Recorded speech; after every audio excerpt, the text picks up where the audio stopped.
오늘도 온라인으로 주일 예배에 참여하시는 여러분을 그리스도의 이름으로 축복합니다. 환난과 어려움의 시대를 살아가는 하나님의 백성들에게 사도 베드로를 통해 주시는 말씀을 우리가 함께 상고하며 은혜를 나누고 있는데, 오늘부터는 우리가 베드로 후서에 함께 들어왔습니다. 사도 베드로가 고대 로마 시대의 그 편지글 형식을 따라서 서신을 기록했는데, 제일 먼저는 편지를 보내는 발신자를 소개하고, 그 다음에는 편지를 받는 수신자가 누구인지를 밝히고, 그 다음에 저들에게 축복의 인사말을 전하는 것이 오늘의 본문입니다. 그리고 그 인사말에 이 베드로후서 전체의 주제가 요약되어 언급이 되어 있습니다.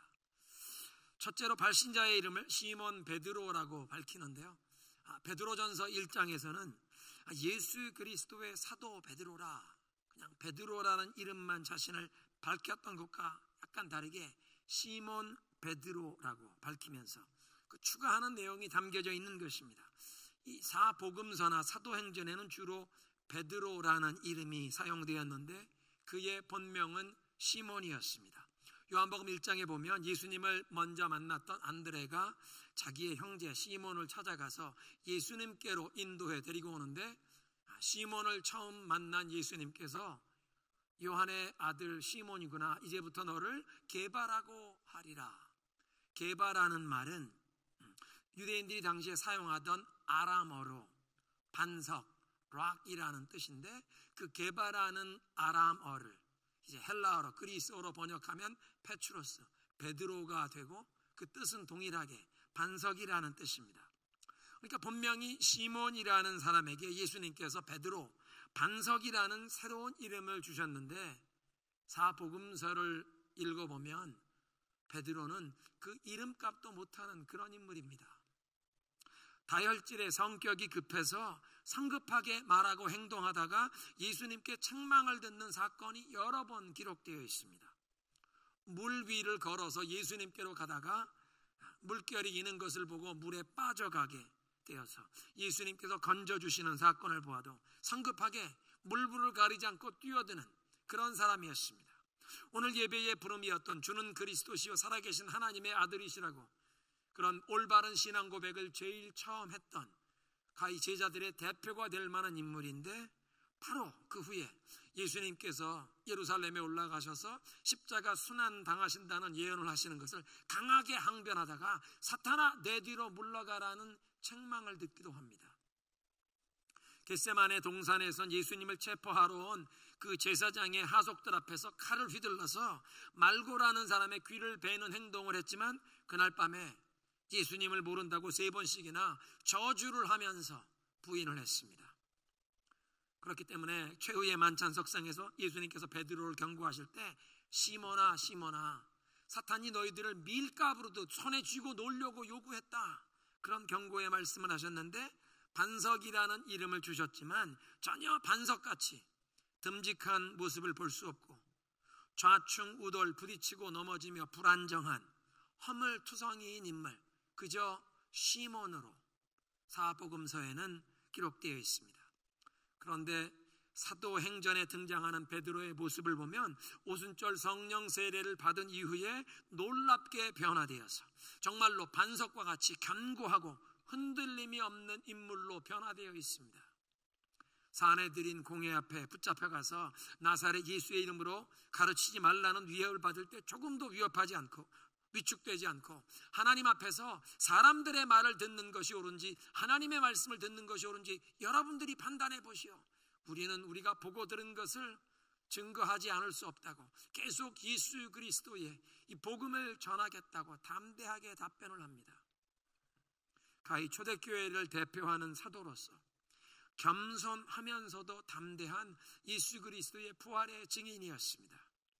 예수님께서 처음 시몬을 제자로 부르실 때 이 베드로, 반석이란 새로운 이름을 주신 것이 그의 어떤 성격이나 어떤 장점을 가졌느냐를 보신 것이 아니라, 지금 현재는 부족함과 허물투성이였지만 하나님의 은혜가 그에게 부어져서 그가 장래에 놀랍게 변화될 것을 바라보시면서 반석과 같은 인물로 변화될 약속을 담아서 그에게 새로운 이름을 주신 것입니다. 마치 구약 성경에 보면 아브라함이 자녀가 하나도 없는데 아브람, exalted father, 높임받는 아버지라는 그 이름을 아브라함, 많은 민족의 아버지라고 이름을 바꿔주시면서 그 이름 안에 열국의 아버지가 되는 그 약속을 담아주신 것과 같은 그런 모습입니다. 또 시몬 베드로, 예수님을 만나 자신의 인생이 놀랍게 변화된 것을 간증하면서 자신의 이름이 시몬 베드로라고 밝히는데 1절에 보니까 예수 그리스도의 종이며 사도인 시몬 베드로라 그렇게 소개합니다. 그리스도의 종이라, 여기 종, 둘러스라는 말은 주인이신 예수 그리스도께서 값을 지불하고 나를 사셨기에 나는 이제 온전히 예수님의 소유가 되었고 주인의 명령에 복종하고 주인의 뜻에 온전히 순종하고 따라야 한다는 것을 밝히는 것입니다. 예수님의 공생에 3년 반 동안 따라다니는 기간 동안에는 제자들 중에 누가 가장 높은 사람인가 따지면서 서로 간에 다투었던 교만한 사람들이었는데, 베드로도 그런 교만한 사람이었는데 노예처럼 종처럼 제자들의 발을 친히 씻겨주시던 예수님의 그 겸손한 모습을 닮은 그런 모습으로 이제 변화가 돼요. 30년을 목회한 베드로, 이제 얼마 머지않아 이 로마에서 순교를 당할 시간에 이 서신서를 기록하는 베드로는 겸손한 그리스도의 종으로 변화가 되어 있었다는 것입니다. 오늘 본문의 두 번째로 밝혀지는 편지의 수신자들은 1절에 보니까 보배로운 믿음을 우리와 함께 받은 자들에게 편지를 보낸다 그렇게 적혀 있습니다. 이 믿음을 받은 자들이라는 말은 뽑혀서 받게 되었다는 그런 뜻이 내포되어 있습니다. 제비 뽑히듯 복권에 당첨이 되듯 뽑혀서 선택을 받았다는 그런 의미가 내포되어 있는데, 하나님의 선택을 받고 뽑혀서 믿음을 선물로 받은 자가 되었다는 뜻입니다. 사랑하는 성도 여러분, 참된 믿음은 하나님의 선물인 줄로 믿으시기 바랍니다. 아무나 다 예수님을 믿는 것이 아니라 하나님께서 우리의 마음을 감화하실 때 예수님께서 나의 모든 죄를 용서하시고 구원하실 하나님의 아들이심이 믿어지는, 내 마음에 믿어지는 기적과 같은 역사가 우리의 심령에 일어난다는 것입니다. 그래서 베드로전서 1장 8절에 베드로가 얘기하는데, 여러분이 예수를 보지 못했지만 그 예수님을 사랑하고 지금도 보지 못하고 있지만 그 예수님을 믿으며 도리어 놀라운, 말로 닿을 수 없는 영광스러운 기쁨으로 기뻐하는도다. 예수님을 한 번도 만나본 적이 없는데 그 예수님을 사랑하고 지금도 예수님을 눈으로 보지도 못하는데 그 예수님을 믿으며 모든 환난 중에도 도리어 영광스러운 기쁨으로 기뻐한다. 놀라운 기적입니다. 그런데 우리 하나님과 구주 예수 그리스도의 의를 힘입어 이 믿음을 받았다고 말씀하시는데, 우리말 성경에 의라고 번역된 이 단어를 요즘 대부분의 이 성경 주해자들은 justice, 공평과 정의로 해석합니다. Through justice of our God and Savior Jesus Christ, 우리의 하나님이시며 우리의 구주이신 예수 그리스도의 그 공평하심을 통해서 라는 말씀인데, 그 예수 그리스도의 공평하심을 통해서 우리에게 믿음을 주셨다. 이 개념을 송명희 시인은 그의 찬양 나 가진 재물 없으나에서 이렇게 표현했습니다. 전신마비의 그 어려운 몸으로 주옥 같은 시를 적는 송명희 시인의 고백입니다. 나 가진 재물 없으나, 나 남이 가진 지식 없으나, 나 남에게 있는 건강 있지 않으나, 나 남이 없는 것 있으니, 나 남이 못 본 것을 보았고, 나 남이 듣지 못한 음성 들었고, 나 남이 받지 못한 사랑 받았고, 나 남이 모르는 것 깨달았네. 공평하신 하나님이 나 남이 가진 것 없지만 공평하신 하나님이 나 남이 없는 것 같게 하셨네. 나 남이 못 본 것을 보았고, 나 남이 듣지 못한 음성 들었고, 나 남이 받지 못한 사랑 받았고, 나 남이 모르는 것 깨달았네. 공평하신 하나님이 나 남이 가진 것 없지만 공평하신 하나님이 나 남이 없는 것 같게 하셨네. 자신의 몸도 가누지 못하는 중증 장애에, 그 전신마비의 장애를 가지고 큰 어려움과 고통 속에서 매 순간 살아가는 송명희 시인, 이 딸에게 공평하신 하나님께서 믿음의 선물을 주셨다고, 하나님께 뽑혀서 남이 받지 못한 사랑을 받고 남이 깨닫지 못한 것을 깨닫는 하나님이 주시는 그 보배로운 믿음을 받았다고 송명희 시인이 고백을 하는 것입니다. 그런데 우리가 바른 이 보배로운 믿음을 사도 베드로는 그냥 보배로운 믿음이라고 하지 않고 우리가 받은 것과 동일하게 보배로운 믿음이라 그렇게 표현하십니다. 이 동일하게 보배로운 믿음, 이 아이소티몬이라는 헬라어 단어가 신약 성경에서 이곳에 단 한 번 사용되었는데, 그 당시에 이 단어는 보통 로마 시민과 동등한 권리와 지위, 특권을 누린다는 의미에서 쓰임받던 단어였습니다. 그러니까 지금 이 편지를 받는 성도들이 받은 그 믿음이 예수님을 3년 반 동안 직접 모시고 따라다녔던 이 사도들이 받은 믿음과 동일하게 값지고 보배로운 믿음이라는 뜻입니다. 그 예수님을 한 번도 만나본 적이 없지만, 그 예수님을 한 번도 예수님의 설교를 들어본 적이 없지만, 예수님이 기적 베푸시는 것을 눈앞에 직접 본 적이 없지만 3년 반 동안 예수님을 친히 모시고 따라다녔던 사도들과 조금도 다름없이 동일한 보배로운 믿음을 받아서 동일한 하나님 아버지를 섬기게 되었고, 예수 그리스도의 이름으로 그 만왕의 왕이시며 온 천지의 주제가 되시는 하나님의 보좌 앞에 담대하게 나아갈 수 있는 특권, 오직 하나님의 자녀들만이 누릴 수 있는 이 놀라운 특권을 동일하게 누리게 되었다는 말씀을 하는 것입니다. 그 믿음이 얼마나 보배롭고 소중한 믿음이었기에 사도들은 예수 그리스도를 믿는 그 믿음을 위해 목숨을 바쳤습니다. 사도행전 5장에 보니까 공회 앞에 끌려가서 예수 그리스도의 이름으로 전도를 했다고 채찍질을 당하고 풀려나게 되었는데, 풀려난 사도들은 예수 그리스도의 이름을 인하여 그렇게 능욕을 받게 되기에 합당한 그런 자격이 있는 자로 여김받는 것을 도리어 기쁘게 여겼다는 것입니다. 그리고 이런 사도 베드로의 편지를 받는 그 초대교회 성도들은 이 보배로운 믿음 때문에 집과 재산을 다 빼앗기고 다른 지역으로 피난민처럼, 난민처럼 피신을 다녀야 했지만 예수님을 절대로 떠나지 않았다는 것입니다. 뿐만 아니라 우리에게도 이 동일한 보배로운 믿음을 오늘 우리에게 주신 줄로 믿으시기 바랍니다. 예수님을 친히 모셨던 그 사도들이 가졌던 그 믿음, 십자가와 그 부활의 증인이었던 사도들이 받았던 그 믿음, 초대교회 그 모든 박해와 어려움 가운데 그 믿음을 지켰던 그 성도들이 가진 그 믿음과 동일한 보배로운 믿음을 오늘 우리에게도 주신 것입니다. 1절에 이 발신자와 수신자를 밝히고 2절부터는 축복을 기원하는 인사말입니다. 하나님과 우리 주 예수를 알므로 은혜와 평강이 너희에게 더욱 많을지어다. 은혜와 평강이 여러분에게 넘치시기를 기원합니다 하는 인사말인데요, 알렉산더 대왕이 세계를 정복하면서 퍼뜨린 헬라 문명권에서 그 당시에 편지의 인사말은 카이레라는 말은 영어로 cheers, 건승을 빕니다, 힘내세요, 그런 뜻이었습니다. 그런데 사도들은 편지의 인사말을 비슷하게 들리지만 완전히 다른 의미의 말로 바꾸어 버렸습니다. 카이레가 아니라 카리스라는 말은 하나님의 은혜를 뜻하는데, 편지를 받는 사람들에게 하나님의 은혜가 임하기를 기원하는 축복의 기도로 인사말을 바꾸었다는 것입니다.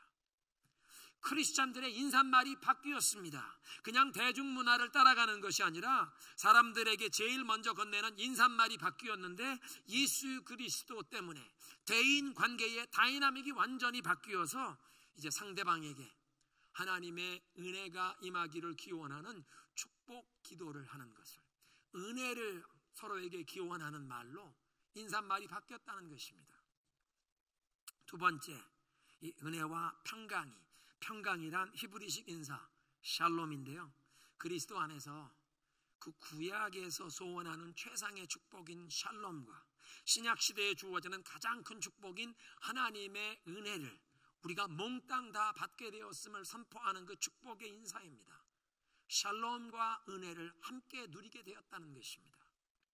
이런 은혜와 평강이 어떻게 성도의 삶에 더욱 많이 임하는가? 2절에 하나님과 우리 주 예수를 알므로 은혜와 평강이 너희에게 점점 더 많을지어다. 하나님과 우리 주 예수를 알므로 은혜와 평강이 점점 더 많아진다고 하는데, 성경에서 하나님을 안다는 것은 항상 관계적인 암, 체험적인 지식을 말합니다. 단순히 지적인 정보를 얻는 개념적인 지식과 사상에 머무는 것이 아니라 우리가 어떤 사람과 사귀면서 그 인격적인 교제를 통해서 그 사람을 알아가는 것처럼 하나님과 교통하고 하나님과 교제를 통해서 경험적으로 하나님을 더욱 알아간다는 뜻입니다. 이렇게 하나님과 교통하고 매일 하나님과 대화를 하는 기도 생활, 그냥 내가 하나님께 아뢰기만 하는 것이 아니라 하나님이 말씀하시는 것을 귀 기울여 듣는, 기도 시간에도 하나님께 귀를 기울여 듣고 성경 말씀을 통해서 하나님의 음성을 듣게 되는 이 하나님과의 교통을 통해서 우리는 더욱 하나님을 깊이 알아가며 하나님의 그 은혜와 평강을 누리게 된다는 것입니다.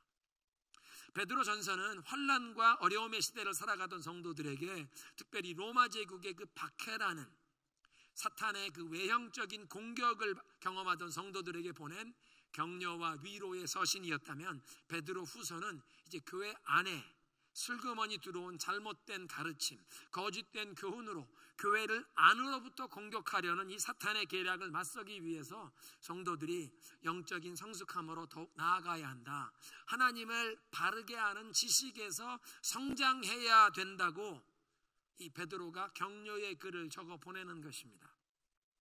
그래서 베드로 후서 전체의 주제는 하나님을 바르게 아는 지식입니다. 우리 주와 하나님 예수 그리스도를 알므로 은혜와 평강이 너희에게 임한다. 이 우리 주 예수 그리스도를 하나님을 바르게 아는 지식, 이것이 베드로후서 전체의 주제라는 것입니다. 하나님을 아는 지식이 성경 전체에 흐르는 중심된 주제 중에 하나인데, 문제는 초대교회 시대에 등장한 이단들, 거짓 교사들이 자기들이 하나님을 아는 특별한 길을 알려준다고 주장했다는 것입니다. 디도서 1장 16절에 사도 바울은 이렇게 얘기하는데요, 그들이 입으로는 하나님을 안다고 말하지만 그들의 행동으로는 부인하고 있습니다. 베드로 후서에서도 지적하는 이 잘못된 교훈이 두 가지인데, 첫째는 부도덕한 행실을 조장하는 잘못된 교훈이 교회 안에 퍼지고 있다는 것입니다. 특별히 영지주의의 잘못된 교훈이고, 두 번째는 예수님이 지금까지도 재림하지 않고 있지 않느냐, 예수님이 재림하지 않으실 것이라는 그 재림 대망 신앙을 공격하는 자들이었습니다. 여기에 이 영지주의, 특별한 영적인 지식을 추구하고 알려준다는 그 주장에서 영지주의라고 이름을 붙였는데, 헬라 철학의 그 이원론, 물질 세계와 영적인 세계를 완전히 구분하고 영적인 세계와 물질 세계가 완전히 관계가 없다는 사상에서 자기들이 주는 이 신비한 지식을 통해 영원히 남을 영혼은 구원을 받지만, 이 물질 세계에 살아가는 육신의 행실은 어떤 일을 해도 아무런 상관이 없다는, 썩어질 육신은 어떻게 행동해도 전혀 상관이 없다는 주장을 퍼뜨려서 부도덕한 행실을 퍼뜨리는, 윤리와 도덕을 파괴하는 거짓된 사상이었습니다. 베드로 사도는 이렇게 잘못된 교훈을 가르치는 거짓 교사들을 맞서기 위해서 성도들이 하나님을 바르게 아는 참된 지식에서 자라가야 한다고 말씀하는 것입니다. 이 영지주의 이단에서 말하는 것처럼 단순히 신비한 어떤 특별한 지식을 얻는 것으로 구원을 받는 게 아니라 예수님을 인격적으로 만나고 주님과 영적인 교통, 교제를 통해서 주님과 사귀면서 매일 이 신령한 영적인 교통을 통해 주님을 더 깊이 알아가면서 우리의 삶이 변화되는 것이, 그래서 허물투성이인 시몬이 반석과 같은 베드로로 변화되는 것이 참으로 하나님을 아는 것이라고 말하는 것입니다. 성경 말씀을 하나님의 특별 계시라, 스페셜 레벨레이션이라고 부르는데요, 하나님 당신이 어떤 분이신지, 하나님께서 친히 분명하게 계시하신 내용이 기록되었기 때문입니다. 그리고 이 하나님을 계시하시는 하나님이라고 부르는데, 그런 말씀은 하나님께서는 관계를 맺기를 원하시는 하나님이라는 뜻입니다. 우리에게 당신이 어떤 분이신지, 하나님의 뜻이 무엇인지 계시하신다는 것이 우리와 관계를 맺고 우리와 소통하기를 원하신다는 뜻입니다. 사랑하는 성도 여러분, 하나님과 매일 만나시고 하나님과 소통하시는, 하나님과 대화하시는 여러분 되시기를 축원합니다.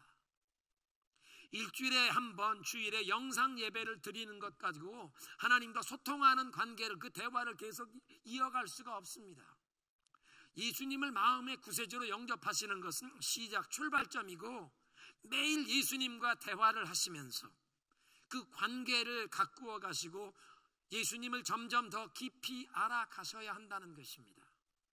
우리의 마음과 생각과 감정을 주님께 집중하면서 주님 앞에 머무는 시간을 가지면서 예수님께서 우리의 영혼에 일용할 양식을 공급해 주시는 것을 매일 내 영혼이 받아야 한다는 것입니다.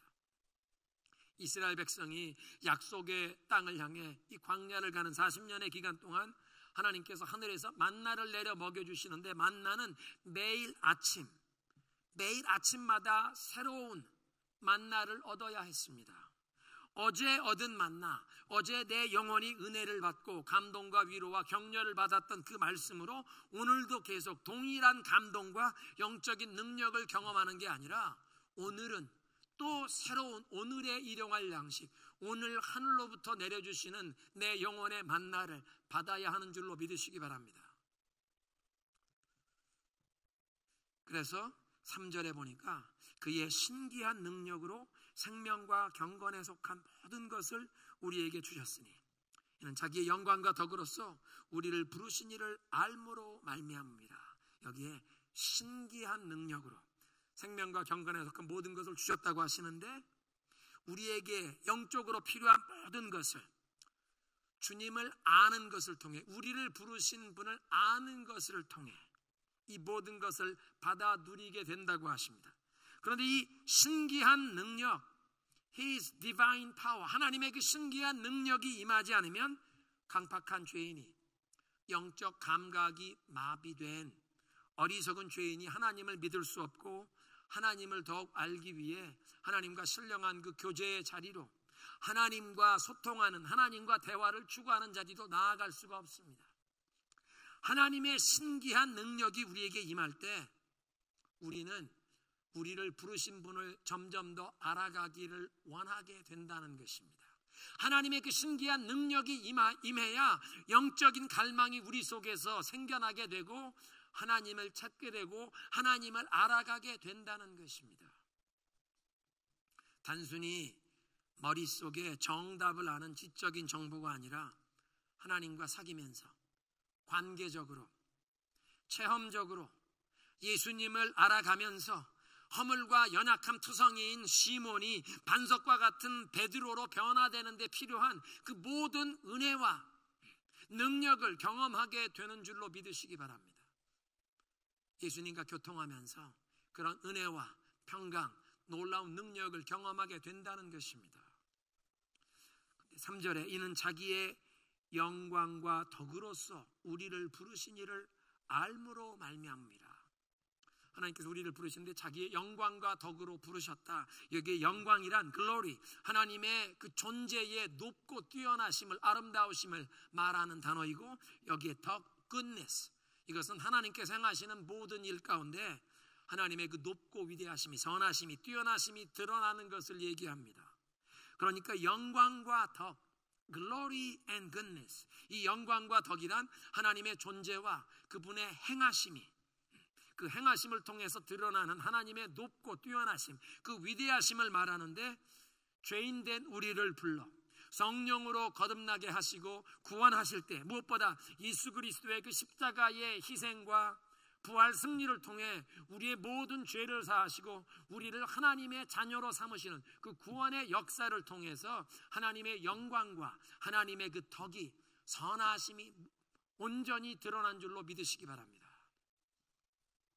마지막 4절에 이렇게 하나님을 바르게 알아감을 통해서 우리에게 큰 약속을 주시는 것을 말씀하십니다. 4절에 이로써 우리를 부르신 하나님을 바르게 알아감을 통해서 주시는 것을 말씀하는데, 그 보배롭고 지극히 큰 약속을 우리에게 주사 이 약속으로 말미암아 너희가 정욕 때문에 세상에서 썩어질 것을 피하여 신성한 성품에 참여하는 자가 되게 하려 하셨느니라. 보배롭고 지극히 큰 약속을 주시는데, 그 약속 때문에 신의 성품에 참여하는 자가 된다고 하십니다. 무슨 약속입니까? 가장 먼저는 믿는 자에게 성령을 보내어 주셔서 성령께서 우리 속에 내주하시면서 우리와 함께 동행하시며 우리를 진리의 길로 인도하시고 깨우치시고 하나님의 뜻을 우리에게 알려주시는, 친히 우리를 인도하시는 교사가 되어 주실 것을 약속하십니다. 두 번째로 또 약속은 예수 그리스도의 재림의 날에 우리에게 온전히 이루어질 그 구원, 우리의 모든 연약함이 벗어지고 우리가 영광된 몸으로 온전히 변화될 그 온전히 이루어질 영광, 그리고 그 영광의 모습으로 주님 앞에 서서 칭찬과 상급을 얻게 하실 그 영원한 소망을 약속으로 주셨다는 것입니다. 이런 약속을 받은 자는 우리 자신을 깨끗하게 한다고 요한일서 3장 3절은 말씀하십니다. 예수님 재림의 날에 이런 온전한 영광이 드러날 것을 기다리는 그 약속을 받은 자들, 우리 스스로를 깨끗하게 합니다. 우리를 부르신 그 하나님과 교제하면서 매일 예수님과 대화하면서 정욕 때문에 세상에서 썩어질 것을 피하게 됩니다. 죄악된 것을 떨쳐버리게 된다는 것입니다. 매일 예수님을 조금씩 더욱 닮아가면서 허물투성이인 시몬이 반석과 같은 믿음의 인물 베드로로 변화되게 하신다는 것입니다. 성화의 진보를 경험하면서 예수님을 닮아가는 신의 성품에 참여하는 자가 되게 하신다고 말씀하십니다. 오늘 말씀을 적용하겠습니다. 하나님께서 주신 이 약속을 굳게 붙잡고 부지런히 이 약속의 말씀을 내 삶 가운데 선포해야 하겠습니다. 거짓말하는 사탄이 초대교회에 숨어 들어와서 성도들의 믿음을 허물려고 했는데, 오늘도 우리에게 거짓말을 속삭입니다. 우리의 허물과 우리의 죄악을 들추면서 정죄하는 목소리입니다. 우리는 허물투성이, 하나님 앞에 신실하지 못한 시몬이라고, 그래서 우리의 믿음이 부족하기에 우리의 기도를 하나님이 들어주지 않으신다고 우리를 정죄하고 우리의 믿음을 낙심시키려는 사탄의 거짓말입니다. 우리의 믿음을 낙심케 하려는, 정죄하는 사탄의 이 모든 거짓말의 불화살을 믿음의 방패로 막아내라는 것입니다. 우리 자신에게 주님께서 주신 약속을 선포하는 것입니다.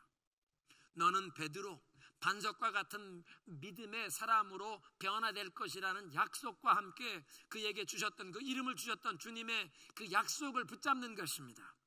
나도 그렇게 변화될 수 있도록 주님께서 은혜와 평강을 부어주시겠다고 말씀하십니다. 그의 그 신기한 능력이 나에게 임하여 내 속에 영적인 갈망이 일어나게 하시고, 무엇보다 생명과 경건에 속한 모든 것을 우리에게 이미 주셨다는 것입니다. 우리에게 주신 그 모든 것을, 주님을, 우리를 부르신 이를 알므로 주님을 아는 것, 주님과 교제하는 것입니다. 체험적인 알미입니다. 관계적인 알미입니다. 매일매일 주님과 대화하고 소통하면서 지금까지 주님과의 대화를 게을리했던 우리의 모든 영적인 게으름을 이젠 떨쳐버리고, 주님, 주의 그 신비한 능력으로 우리를 불러 구원하신 것만 아니라 이제 우리 속에 영적인 갈망이 일어나서 매일매일 하나님과 교통하고 하나님을 더욱 알아가기를 소원하는 이 영적인 갈급함이 내 속에 일어나게 하옵소서. 그리고 매일 주님과 교통하고 주님과 대화하면서 내가 실패하고 쓰러질지라도 다시 일어나게 하시고, 이 정죄하는 사탄의 거짓말이 아니라 나에게 베드로라고, 너는 반석과 같은 믿음으로 변화될 것이라고 그 약속을 선포하시는 주님의 그 약속을 내 영혼에 선포하며 매일매일 새롭게 일어나고 주님 앞으로 나아가는 그런 믿음의 도전을, 그런 믿음의 노력을 나에게도 허락하여 주옵소서. 예수님을 알아가는 것입니다. 우리를 부르신 이를 알아가는, 주님과 교제하는 마음, 이런 믿음의 자리로 나아가신 여러분 되시길 주님의 이름으로 축원합니다. 함께 기도하겠습니다. 이 시간에 함께 기도하실 주님, 그 신비한 능력으로 나를 불러 구원하신 주님, 이제 내 속에 영적인 이 갈망, 갈급함이 일어나 나를 부르신 이를 더 깊이 알기를 소원하게 하옵소서. 사탄의 그 모든 거짓말을 다 떨쳐버리고 나에겐 허물과 연약함이 많은 시몬과 같은 인물이지만 반석과 같은 믿음, 베드로처럼 나를 변화시켜 주실 주님의 그 은혜를 사모하며 그리스도 예수 안에서 생명과 경건에 속한 모든 것을 주셨고 주님과 교통하는 자에게 이제 신의 성품에 참여할 수 있도록 예수님을 더욱 닮아가게 하실 줄로 믿습니다.